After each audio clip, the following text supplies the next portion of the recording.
Thomas the Tank Engine was feeling very happy. His blue coat shone in the sun, he was right on time, and all around his branch line, the countryside seemed prettier than ever before.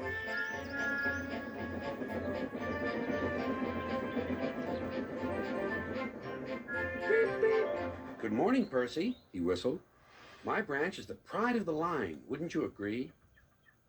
Yes, Thomas, of course, but what, Percy? Out with it.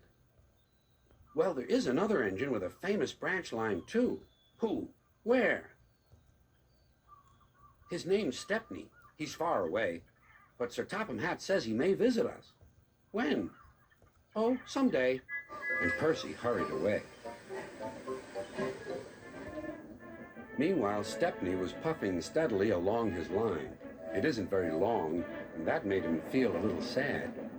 Later, he saw Rusty, the little diesel that helped save Stepney from scrap. Everyone's been so kind. But my railway is so short, and I do miss a good long run. I think you should tell Driver, too, replied Rusty. I'm sure he'll understand. Stepney soon discovered that indeed he did. Do you know, Stepney, I feel just the same way. That evening he had exciting news. Guess what, Stepney? Sir Topham Hatt has invited us to visit the other engines on his railway. Manager agreed. It'll be a really long run to get there. Oh, thank you, sighed Stepney. They set off next morning. By now, all the other engines were talking about Stepney. He runs a famous branch line. Did you know that? Said Percy. Thomas was feeling a little jealous. Huh. It may be famous, but my branch is the first on the line. Everyone knows that, too. And he huffed away to fetch his coaches. Look, squeaked Percy. Why have they all come? There's no train yet. But Percy was wrong. The signal dropped, and from far away an engine whistled. Here he comes, yelled Douglas.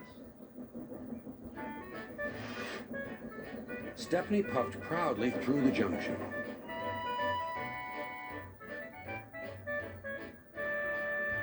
I hope you'll meet Thomas, too, said Edward.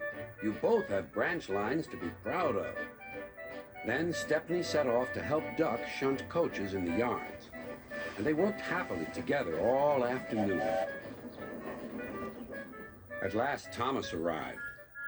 Sorry, can't talk. It's time for my last branch line train. Mustn't be late.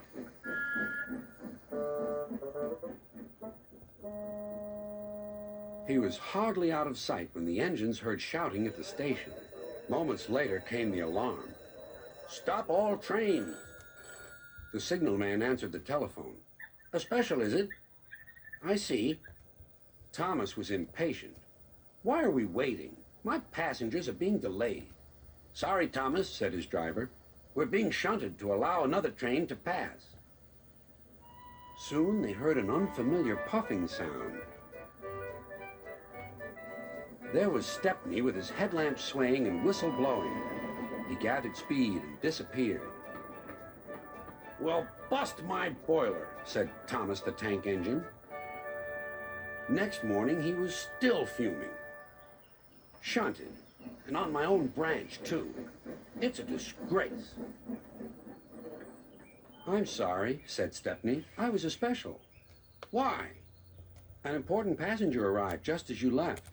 He ordered a special train, and Duck let me take it. We had a splendid run, but, finished Thomas, it can make an engine nervous not to know the line. Exactly, said Stepney. You're such an expert. Thomas felt much better. He couldn't be cross anymore and began telling Stepney all about his branch line.